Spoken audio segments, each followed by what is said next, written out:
दिल्ली में चुनाव प्रचार आखिरी दौर पर है और सभी पार्टियां ताबड़तोड़ रैली कर रही हैं। वहीं सुहेलदेव भारतीय समाज पार्टी भी अपने चुनावी प्रचार में कोई कमी नहीं छोड़ना चाहती, जिसके चलते सुहेलदेव भारतीय समाज पार्टी के मुखिया ओम प्रकाश राजभर के बेटे डॉक्टर अरविंद राजभर, राष्ट्रीय प्रमुख महासचिव सुहेलदेव भारतीय समाज पार्टी व पूर्व राज्य मंत्री उत्तर प्रदेश अपनी पार्टी के प्रत्याशी सूबेदार मेजर विनोद चौहान के चुनाव प्रचार में दिल्ली की मटियाला विधानसभा पहुंचे, जहां उन्होंने अपनी पार्टी के विजन के बारे में लोगों को अवगत करवाया। साथ ही दिल्ली के पूर्व मुख्यमंत्री और आम आदमी पार्टी के मुखिया अरविंद केजरीवाल को अड़े हाथों लिया और सबसे झूठा मुख्यमंत्री का खिताब दे दिया और साथ ही बीजेपी की आयुष्मान योजना को भी गलत ठहराया और दिव्य दिल्ली के सभी सवालों का भी जवाब दिया। मटियाला विधानसभा में आप मेरे साथ देख सकते हैं अरविंद राजभर जी इस वक्त यहाँ पर मौजूद है। केंद्रीय मंत्री ओम प्रकाश राजभर जी के पुत्र हैं। सर, आज आप मटियाला विधानसभा में पहुँचे हैं, अपने प्रत्याशी विनोद चौहान जी के समर्थन के लिए आप लोगों से अपील कर रहे हैं, वोट की अपील कर रहे हैं। कैसा लोगों का समर्थन आप लोगों को मिलता हुआ दिखाई दे रहा है दिल्ली में? सुहेलदेव भारतीय समाज पार्टी के इस दिल्ली विधानसभा चुनाव में आ जाने से बहुत सारे लोगों के समीकरण डिस्टर्ब हो चुके हैं, क्योंकि सबको पता है, आम जन को भी पता है कि सुहेलदेव भारतीय समाज पार्टी के संस्थापक माननीय ओम प्रकाश राजभर जो भी बात बोलते हैं वो डंके की चोट पर बोलते हैं और हमेशा गरीब लोगों के पक्ष में ही अपनी आवाज़ को बुलंद करते हैं।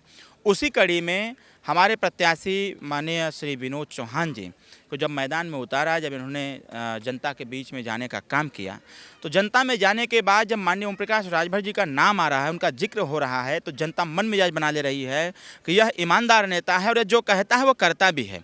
हम सिर्फ कहते भी नहीं हैं, हम उसको करके दिखाते हैं। इसके साथ साथ जो अभी हमने बताया इन लोगों को कि हमारा प्रत्याशी क्या करना चाहता है, हमारा प्रत्याशी चाहता है कि जो आयुष्मान कार्ड है, आयुष्मान कार्ड का जो बंधन है कि 6 परिवार का ही बनना चाहिए, इसको, इस बैरियर को तोड़ना पड़ेगा और तोड़ करके हर परिवार का आयुष्मान कार्ड बने और 5 लाख रुपए तक का इलाज नहीं बल्कि 25 लाख रुपए तक का इलाज इनको मिले, तब जा करके यहाँ एक अच्छा महापरिवर्तन देखने को प्राप्त होगा। आपने आयुष्मान कार्ड की बात करी है, जो आम आदमी पार्टी वो संजीवनी की बात करते हैं।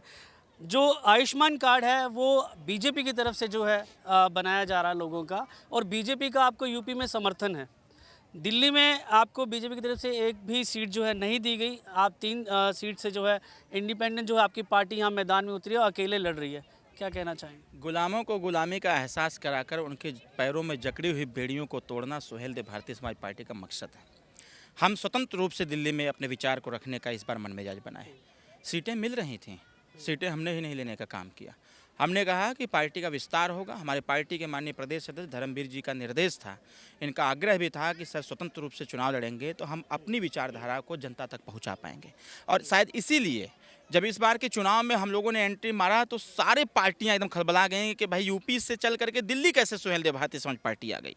सर, इस चुनाव में 2-3 बातें हैं जो अहम हैं और जो मुद्दा बनी हुई हैं। अगर मैं बात करूं, शीश महल की बात करता हूं, यमुना की बात करता हूं, पेरिस जैसी सड़कों की बात करता हूं। आज जो है बीजेपी की तरफ से एक वीडियो जारी किया गया जिसमें शीश महल का एक नया वीडियो जारी किया जिसमें उसके साथ में प्राइस लिस्ट भी दी है, कौन सी चीज़ कितने की है। उधर कांग्रेस की बात करूँ तो राहुल गांधी जी ने जो है आरोप लगाया है अरविंद केजरीवाल छोटी कार से आए थे, शीश महल तक पहुँच गए। क्या कहेंगे?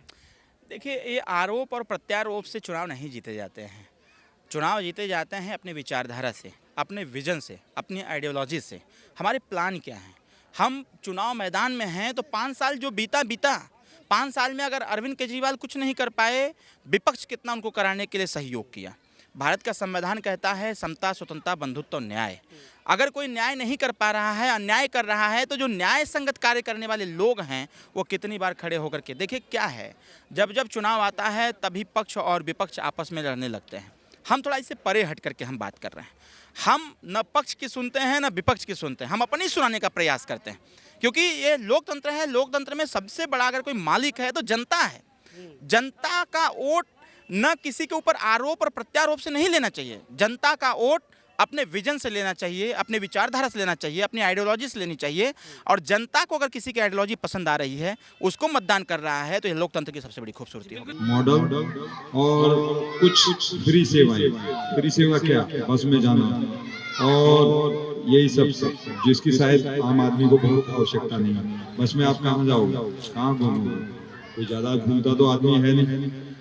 अब हमारा मॉडल क्या है वो सुनिए। हमारा मॉडल सबसे पहला है स्वास्थ्य को ठीक रखना। स्वास्थ्य के लिए क्या है, आसपास गंदगी जितनी उतनी साफ हो। सीवर ढका है, स्वच्छ पानी नहीं है, और सबसे बड़ी विडंबना दिल्ली के गलियों में मैंने देखा दारू के ठेके खुले हैं। के साथ चलने वाले, कदम से कदम मिलाने वाले हमने पिछली सारी सरकारें देखी। सब सरकारों ने हमारा हक हकने का काम करा। भाई पिछड़ा, दलित, अल्पसंख्यक, मुस्लिम जो भी है सबका हक हकने का काम करा।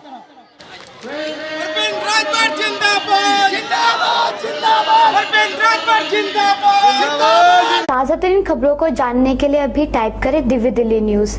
नीचे दिए गए सब्सक्राइब बटन को दबाएं और नोटिफिकेशन के लिए दिए गए बेल आइकन को क्लिक करें। हमारे वीडियोस को लाइक, शेयर और कमेंट करना ना भूलें।